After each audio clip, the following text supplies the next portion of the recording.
Moodbidri inspector ಸಂದೇಶ್ರಿಂದ ಮಹಿಳಾ ದೌರ್ಜನ್ಯ ಪ್ರಕರಣ. ಈ ಪ್ರಕರಣದ ತೀವ್ರತೆಯನ್ನ ಅರಿತು ಸಿಐಡಿ ತನಿಖೆಗೆ ಆದೇಶ ಕೊಟ್ಟಿದ್ದಾರೆ ಗೃಹ ಸಚಿವರಾದ ಡಾಕ್ಟರ್ ಜಿ ಪರಮೇಶ್ವರ್. ಸಿಐಡಿ ತನಿಖೆಯಿಂದ ಎಲ್ಲ ಸತ್ಯಾಂಶ ಹೊರಬೀಳಲಿದೆ ಅಂತ ಹೇಳಿದ್ದಾರೆ. ಇವತ್ತು ಗೃಹ ಸಚಿವ ಪರಮೇಶ್ವರ್ ಭೇಟಿಯಾದರು ನಾಲ್ವರು ಸಂತ್ರಸ್ತೆಯರು. ಮಹಿಳಾ ಆಯೋಗದ ಅಧ್ಯಕ್ಷೆ ನಾಗಲಕ್ಷ್ಮಿ ಚೌಧರಿ ನೇತೃತ್ವದಲ್ಲಿ ಭೇಟಿಯಾದರು. ಸಚಿವ ಪರಮೇಶ್ವರ್ ಎದುರು ಸಂತ್ರಸ್ತೆಯರು ತಮ್ಮ ನೋವನ್ನ ತೋಡಿಕೊಂಡಿದ್ದಾರೆ. ಸಂತ್ರಸ್ತೆಯರ ಭೇಟಿ ಬಳಿಕ ಸಿಐಡಿ ತನಿಖೆಗೆ ಕೊಟ್ಟಿದ್ದೀವಿ ಅಂತ ಗೃಹ ಸಚಿವರು ಹೇಳಿಕೆ ಕೊಟ್ಟಿದ್ದಾರೆ.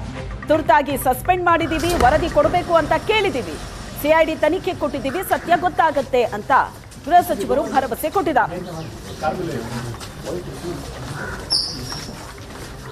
ಇಲ್ಲ, ಹಲವಾರು ಸಂತ್ರಸ್ತೆಯರು ಇವತ್ತು ಬೆಳಗಿನ ಜಾವನೇ ನನ್ನ ಮನೆಗೆ ಬಂದಿದ್ದರು, ಗೃಹ ಕಚೇರಿಗೆ ಬಂದಿದ್ದರು.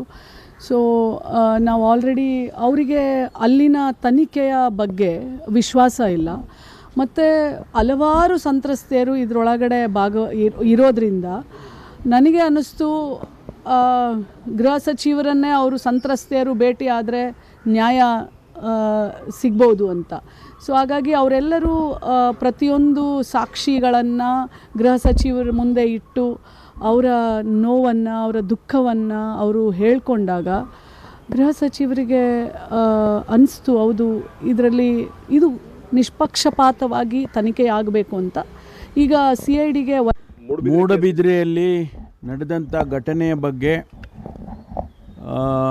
ಇವತ್ತು ನನ್ನನ್ನು ಕೆಲವು ಸಂತ್ರಸ್ತೆಯರು ಭೇಟಿ ಮಾಡಿದರು.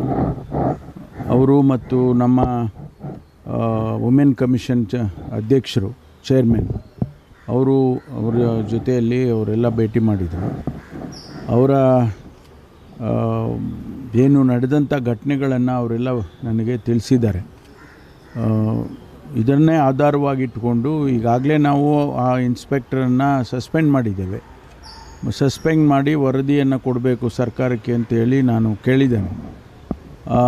ಆದರೆ ಇವತ್ತು ಅವರ ಅನೇಕ ಇನ್ಸಿಡೆಂಟ್ಗಳೇನು ಅವರು ಹೇಳಿದ್ದಾರೆ, ಅದರ ಆಧಾರದ ಮೇಲೆ ಇದನ್ನು CIDಯಿಂದ ತನಿಖೆ ಮಾಡಿಸ್ಬೇಕು ಅಂತ ಹೇಳಿ ನಾನು ಈಗಾಗಲೇ ಸೂಚನೆಯನ್ನು ನಮ್ಮ DGP IGP ಅವರಿಗೆ ಕೊಟ್ಟಿದ್ದೇನೆ.